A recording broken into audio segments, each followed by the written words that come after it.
America has a destiny of great import to the other nations of the earth, and those who have watched over her for centuries still watch. Through their protection and love, she shall fulfill that destiny. Please continue watching for the revealed spiritual mysteries of Ascended Master Saint Germain, vegetarian, as recorded by Guy W. Ballard.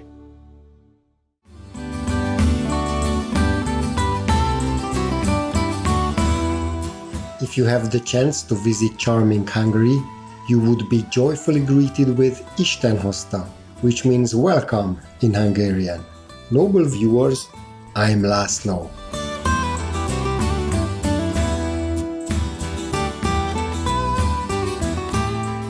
The gracious people of Hungary believe in a better future for our planet, and thank you for your ongoing efforts to achieve it. May the heavens shield you always.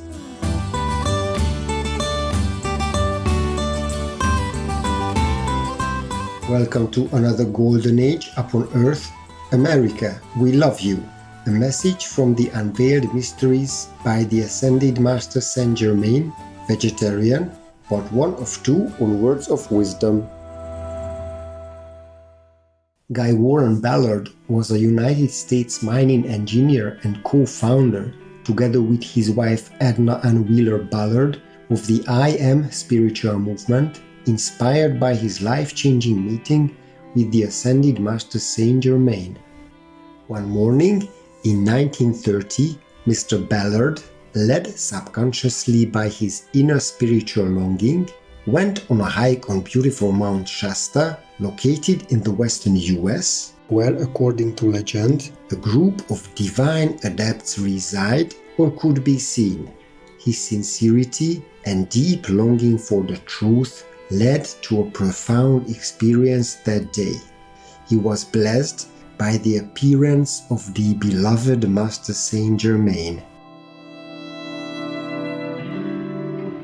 Following this enlightening encounter, Mr. Ballard devoted his life to spreading the Master's wisdom according to his capacity.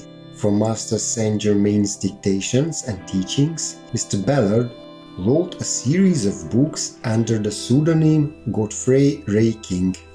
Master Saint Germain's imparted spiritual knowledge was the basis for many lectures given by Mr. Ballard, as well as for the founding of the I Am religious activity in the early 1930s.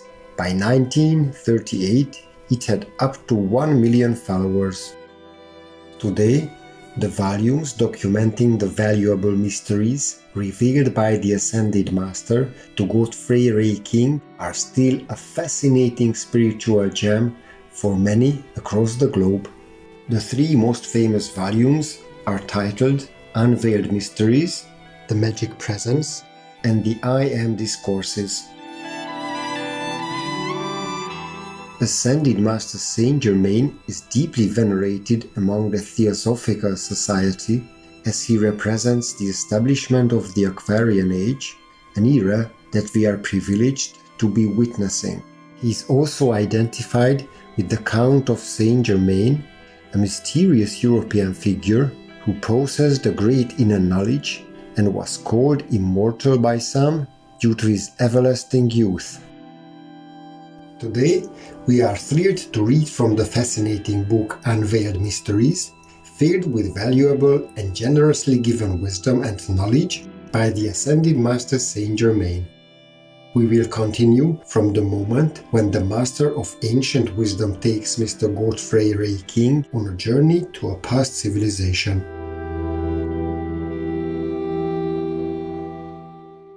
Excerpt from Chapter 2, The Sahara Desert.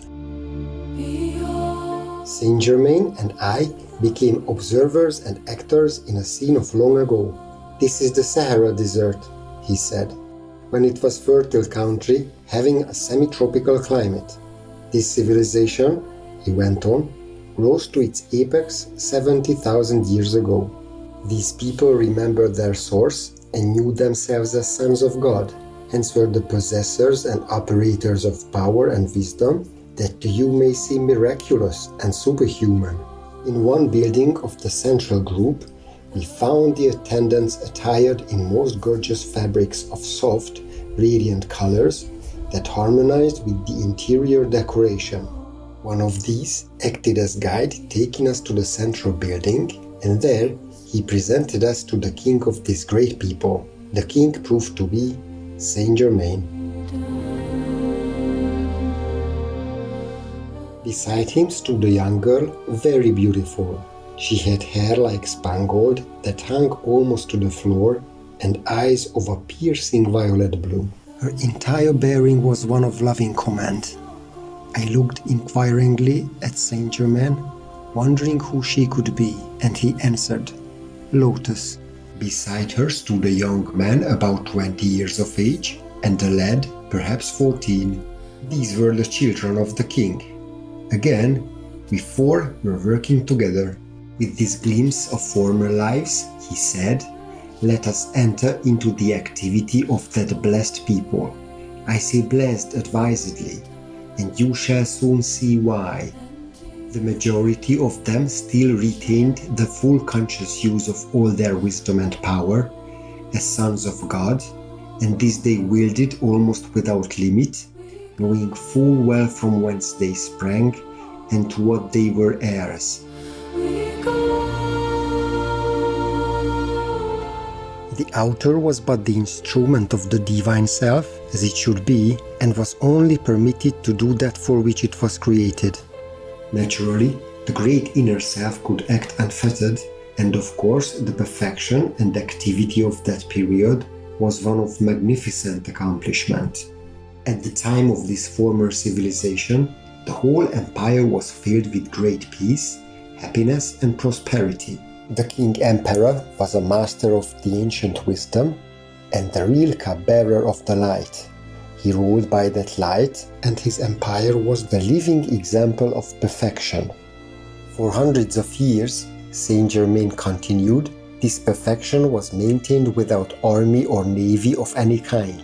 The control of the people was vested in the care of 14 ascended masters of light, 2 working on each of the 7 rays.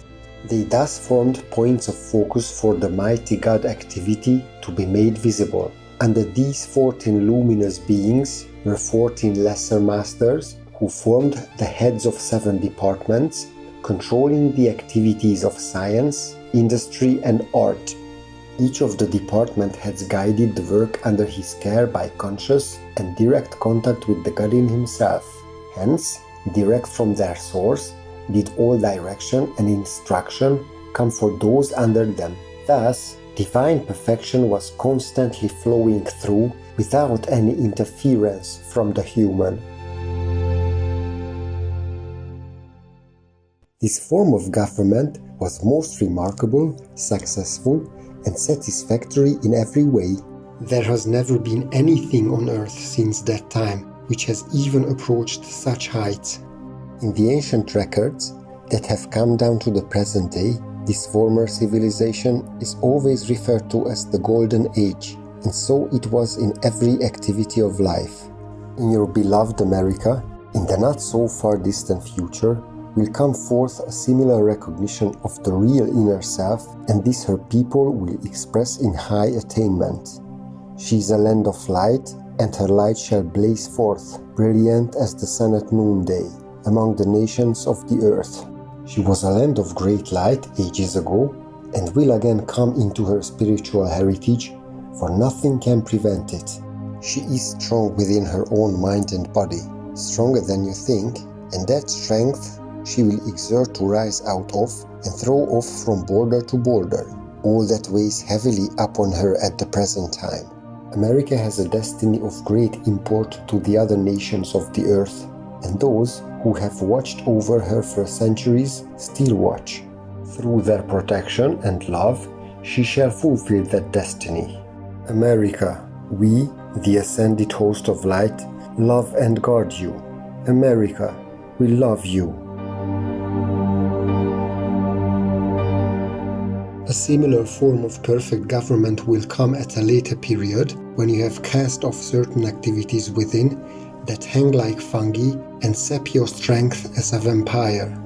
Beloved ones in America, Be not discouraged when the seeming dark clouds hang low.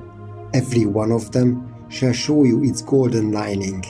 Back of the cloud that seems to threaten is the crystal pure light of God and His messengers, the Ascended Masters of love and perfection, watching over America, the government and her people. Again, I say, America, we love you. One by one, great awakened souls are coming forth who will become clearly conscious of their own mighty, inherent God power, and such as these will be placed in all official positions of the government. They will be more interested in the welfare of America than in their own personal ambitions and private fortunes. Thus will another golden age reign upon earth and be maintained for an eon. In the period just preceding this, which you have been experiencing, the mass of the people used great airships for transportation purposes.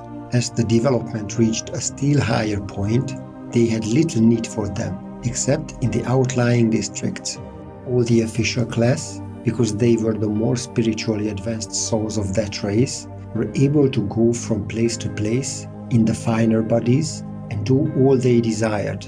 They also were able to transport the physical body at will, for the use of their power to overcome gravity was as natural as breathing is to you. Gold was a common commodity in this age, as in all golden ages, because its natural emanation is a purifying, balancing, and vitalizing energy or force. It is placed within the earth by the lords of creation, those great beings of light and love who create and direct worlds, systems of worlds, and the evolution of the beings upon them. The outer mind, or intellectual knowledge of humanity, holds within it little, very little understanding of the real purpose for which God exists on this planet. It grows within the earth like a plant, and through it is constantly pouring a purifying, vitalizing, and balancing current of energy into the very ground we walk upon, as well as into the growth of nature and the atmosphere we breathe. God is placed upon this planet for a variety of uses, two of its most trivial and unimportant ones being that of using gold as a means of exchange and for ornamentation. The far greater activity and purpose of it within and upon the earth is the release of its own inherent quality and energy to purify, vitalize, and balance the atomic structure of the world. The scientific world today has no inkling as yet of this activity. However, it serves the same purpose to our earth that radiators do to our homes. God is one of the most important ways by which the energy from our sun is supplied to the interior of the earth and the balance of activities maintained.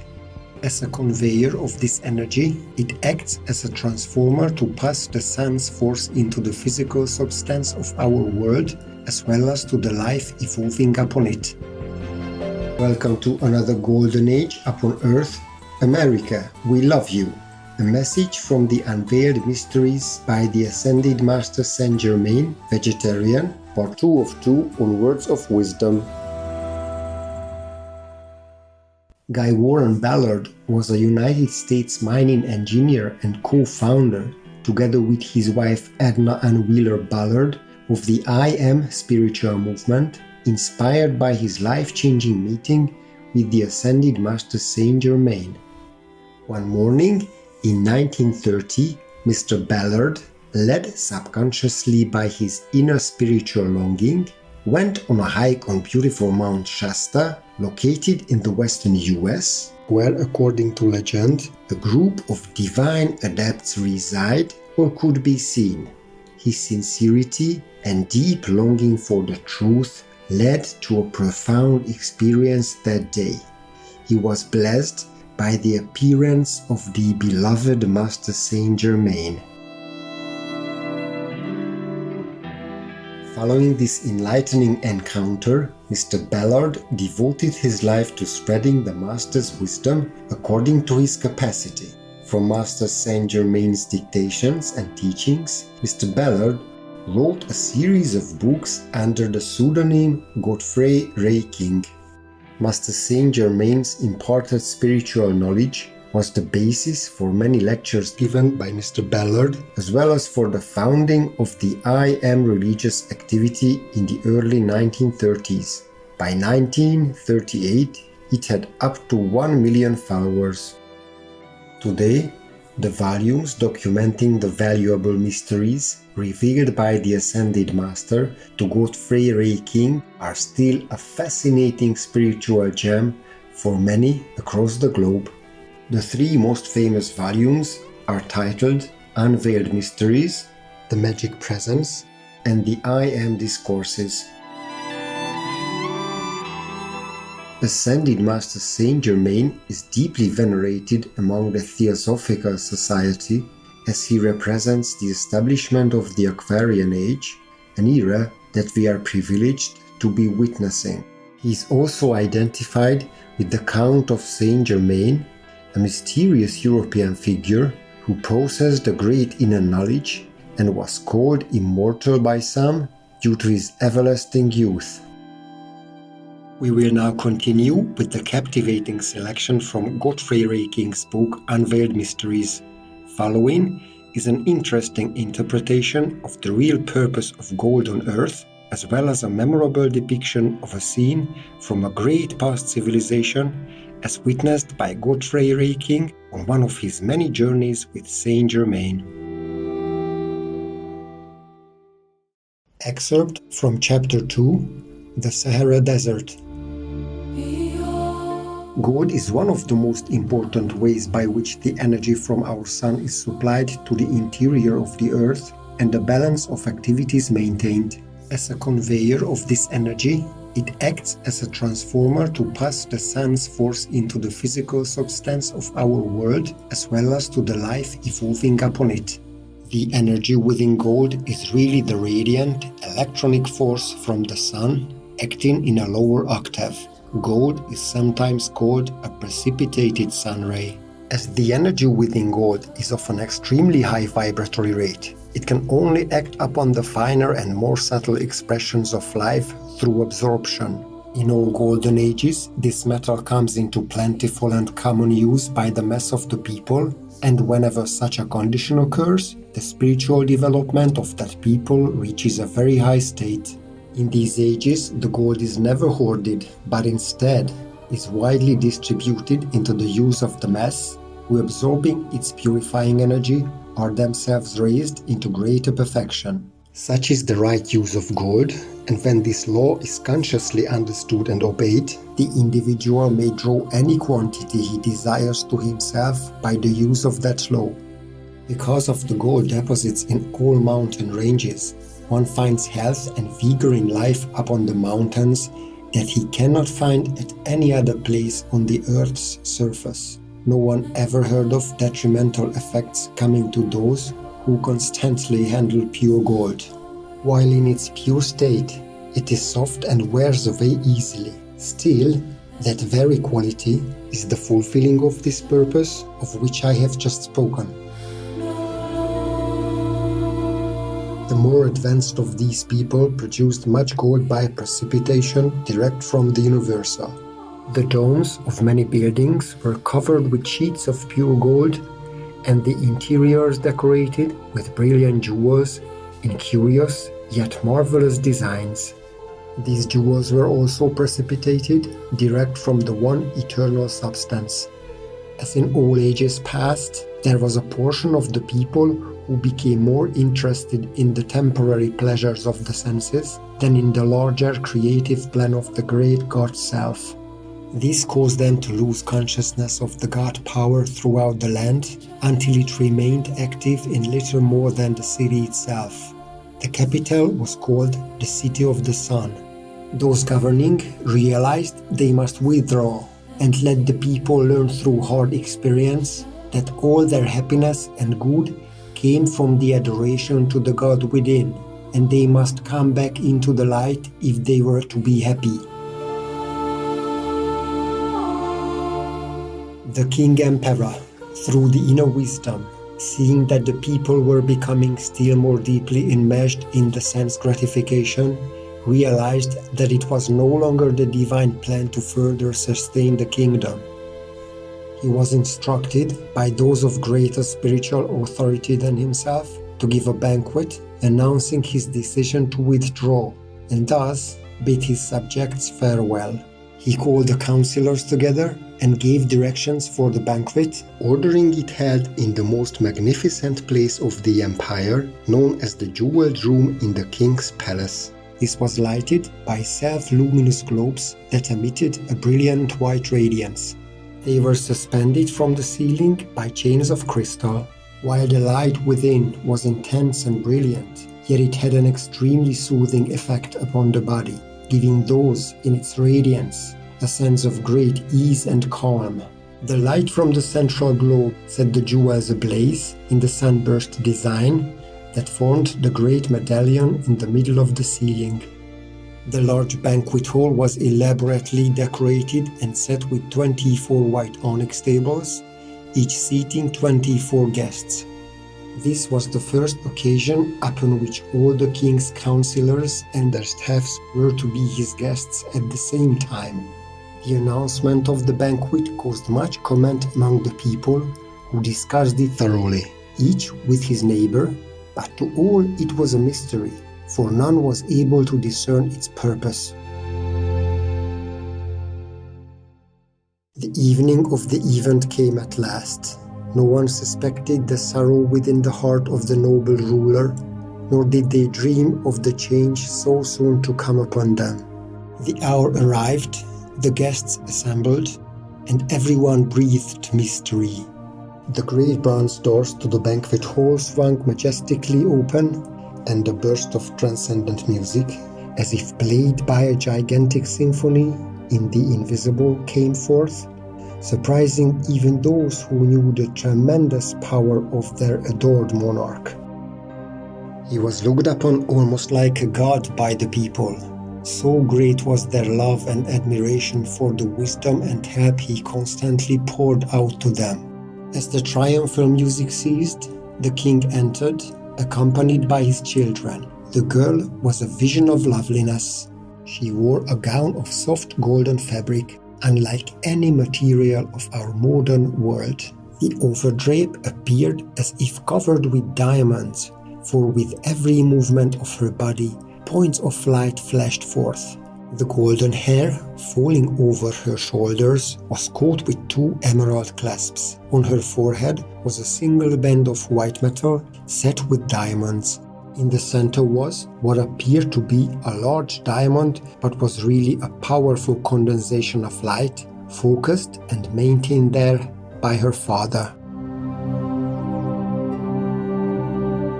The king was the only one in the whole empire who was entrusted with the use of such transcendent power. The royal family had never used these jewels of light in their contact with the outer world until that night. Such use of this power was only permitted in their private worship of the great God Self, of whose supreme presence they were keenly and constantly aware.